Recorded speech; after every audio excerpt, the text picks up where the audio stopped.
नमस्कार, जय हिंद। मैं हूं आयुष और आप देख रहे हैं मित्र देश। आज की हमारी खास पेशकश है भारत की नौसैनिक ताकत में नया युग, जब पहली बार एक भारतीय युद्धपोत पर चालू हुआ 3D एयर सर्विलांस रडार। ये सिर्फ एक तकनीकी उपलब्धि नहीं, बल्कि भारत की आत्मनिर्भरता, वैश्विक सहयोग और रणनीतिक बढ़त का प्रतीक है। और खास बात यह है कि ये उपलब्धि भारत ने नाटो सदस्य देश स्पेन के साथ मिलकर हासिल की है, वो भी उस वक्त जब भारत के खिलाफ नेटो का सबसे बड़ा देश यानी अमेरिका दिन रात जहर उगल रहा है, दो तरफा खेल खेल रहा है। लेकिन भारत अब न केवल अपने बलबूते पर बल्कि ग्लोबल पार्टनर्स के साथ मिलकर हिंद महासागर से लेकर इंडो पैसिफिक तक अपना वर्चस्व स्थापित कर रहा है। आज हम विस्तार से समझेंगे ये रडार कितना खास है, इससे नौसेना को क्या ताकत मिलेगी, भारत और नेटो सदस्य देश स्पेन के बीच ये डिफेंस पार्टनरशिप कितनी गहरी है और आने वाले समय में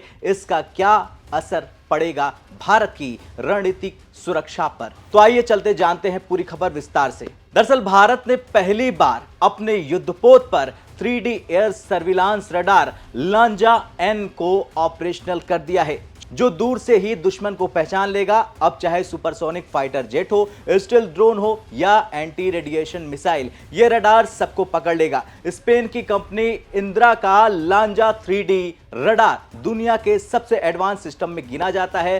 भारत में इसे टाटा एडवांस सिस्टम ने स्वदेशी तरीके से बनाया है, इंटीग्रेट किया है और चालू भी कर दिया है। यही है आत्मनिर्भर भारत का असली चेहरा, विदेशी टेक्नोलॉजी को सीखकर अपने स्तर पर खड़ा कर लेना।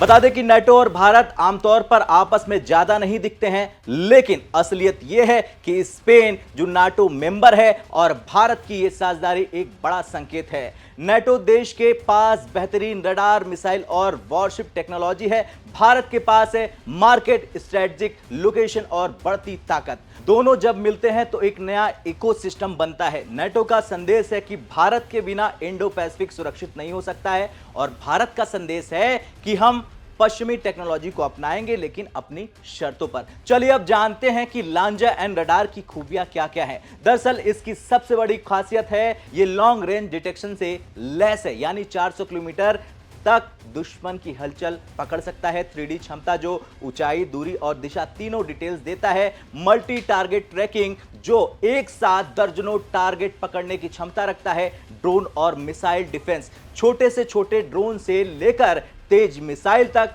कोई नहीं अब बच पाएगा। नौसैनिक प्लेटफॉर्म के लिए ऑप्टिमाइज जो समुद्री हालात में भी बिना रुकावट काम करेगा। इसे युद्धपोत के सभी सिस्टम से इंटीग्रेट किया गया है, यानी कि जहाज की मिसाइलें और गन इस रडार की आंखों से निर्देशित होंगी। इसका मतलब है कि दुश्मन दिखा तो तुरंत वार होगा। पहले भारतीय नौसेना को रडार के लिए काफी हद तक विदेशी कंपनियों पर निर्भर रहना पड़ता था, लेकिन अब टाटा एडवांस सिस्टम्स ने भारत को स्वदेशी इंटीग्रेशन क्षमता दे दी है। युद्धपोतों, विध्वंसकों, एयरक्राफ्ट कैरियर्स सभी पर यह रडार लगाया जाएगा। खासकर आईएनएस विक्रांत जैसे एयरक्राफ्ट कैरियर पर यह रडार आने वाले समय में गेम चेंजर साबित हो जाएगा। यह प्रोजेक्ट दिखाता है कि भारत अब खरीदार नहीं बल्कि बड़ा निर्माता देश बन चुका है। कर्नाटक के टाटा प्लांट में रडार असेंबली और टेस्टिंग यूनिट्स लग चुकी है, यानी आगे की डिलीवरी भारत में ही होगी। स्पेन पर निर्भरता घट जाएगी। यह सिर्फ नौसेना का फायदा नहीं बल्कि भारत की रक्षा इंडस्ट्री के लिए नया बूस्ट है। मेक इन इंडिया अब सिर्फ स्लोगन नहीं रहा बल्कि रियलिटी बन चुका है। अब इंडो पैसिफिक में चीन लगातार अपनी ताकत दिखा रहा है। चीन के पास है DF मिसाइलें, J-20 फाइटर जेट्स और हाईटेक ड्रोन्स। ऐसे में भारत के लिए सबसे जरूरी है कि उसके पास सबसे एडवांस सर्विलांस सिस्टम्स हो। नाटो सदस्य देश के साथ पार्टनरशिप से भारत को टेक्नोलॉजी और पॉलिटिकल सपोर्ट दोनों मिल जाएगा। संदेश साफ है कि भारत हिंद महासागर का सिक्योरिटी गारंटर है। वैसे आज भारत सिर्फ डिफेंस इंपोर्टर नहीं रहा।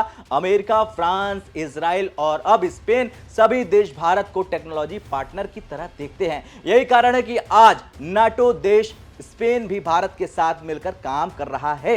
भारतीय नौसेना आने वाले 10 साल में 175 से ज्यादा वॉरशिप्स, सबमरीन ऑपरेट करेगी। हर एक जहाज पर एडवांस रडार की जरूरत होगी और लांजा एन की तैनाती इसी दिशा में पहला बड़ा कदम है।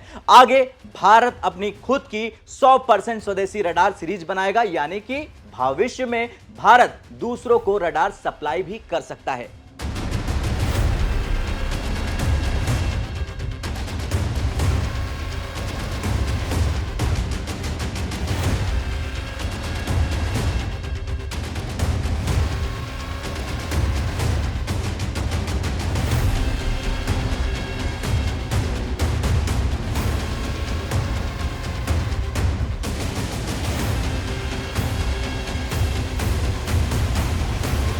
खैर, कुल मिलाकर आज आपने देखा कि कैसे भारत ने स्पेन के साथ मिलकर नौसैनिक ताकत में नया मील का पत्थर रच दिया है, इतिहास रच दिया है। पहली बार भारतीय युद्धपोत पर चालू हुआ 3D एयर सर्विलांस रडार। यह केवल तकनीकी उपलब्धि नहीं बल्कि भारत की आत्मनिर्भरता का झंडा है। अब चाहे इंडो पैसिफिक हो या हिंद महासागर, भारत की नजरें हर दिशा में होंगी। दुश्मन अब 1000 बार सोचकर ही आगे बढ़ेगा। भारत ने नाटो देशों के साथ हाथ मिला लिया है, लेकिन अपनी शर्तों पर। यही है मित्र देश की असली ताकत और मित्रता भी, आत्मनिर्भरता भी। आज का संदेश साफ है कि भारत बदल चुका है और दुनिया इसे मानने पर मजबूर है। मिलते हैं मित्र देश के अगले एपिसोड में कल फिर से, तब तक के लिए जय हिंद, जय भारत।